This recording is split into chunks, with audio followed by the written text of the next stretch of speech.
2000-এ হারিয়েছিলাম, 20,000-এ হারাবো।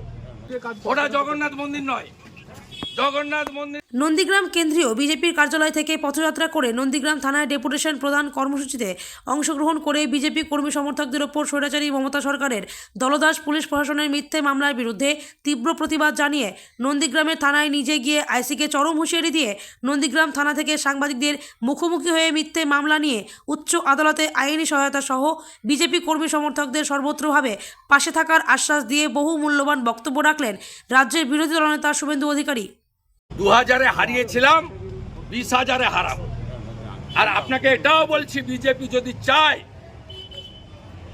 নন্দীগ্রামে যেমন আপনাকে হারিয়েছি, রাজ্যের যেখানে আপনি দাঁড়াবেন সেখানে গিয়ে হারিয়ে দেওয়ার ক্ষমতা এই মেদিনীপুরের তাম্রলিপ্তের ছেলে শুভেন্দু অধিকারীর আছে। দাদা, গত রবিবার একটা সমবায় ভোটে যেখানে ভোটাভুটি হলো, আগামী রবিবার দিনও আরো একটা সমবায় ভোট রয়েছে, আশঙ্কা করছেন গন্ডগোলের? হ্যাঁ, হবে, অসুবিধা নেই। রথিবালা আড়ির কেসে আলরাজি, এদের তো চালায় আলরাজি শামসুলরা মডেল, আরাবুল শকত মোল্লা জাহাঙ্গীরের মডেল। এই জন্য তো হিন্দুরা ঐক্যবদ্ধ হচ্ছে, আরেকটা বাংলাদেশ করতে দেবে না। মুখ্যমন্ত্রী দীঘায় জগন্নাথ মন্দিরে কাজ, ওটা জগন্নাথ মন্দির নয়, জগন্নাথ মন্দির নয়। সরকারি টাকায় মন্দির মসজিদ গির্জা কিছু করা যায় না, গুরুদ্বারা করা যায় না।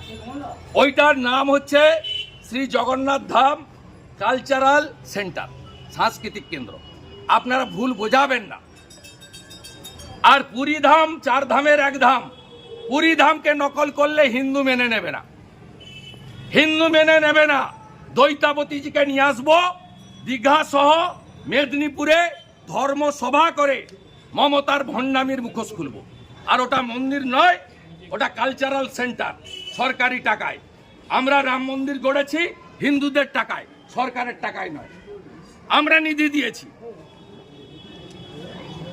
কোন ধর্মীয় প্রতিষ্ঠান সরকারি টাকায় করা যায় না, ওটা শ্রী জগন্নাথ ধাম কালচারাল সেন্টার। আর কোন হিন্দু বিরোধী রেড রোডে নামাজ পড়তে যাওয়া মমতা ব্যানার্জিকে বিশ্বাস করে না।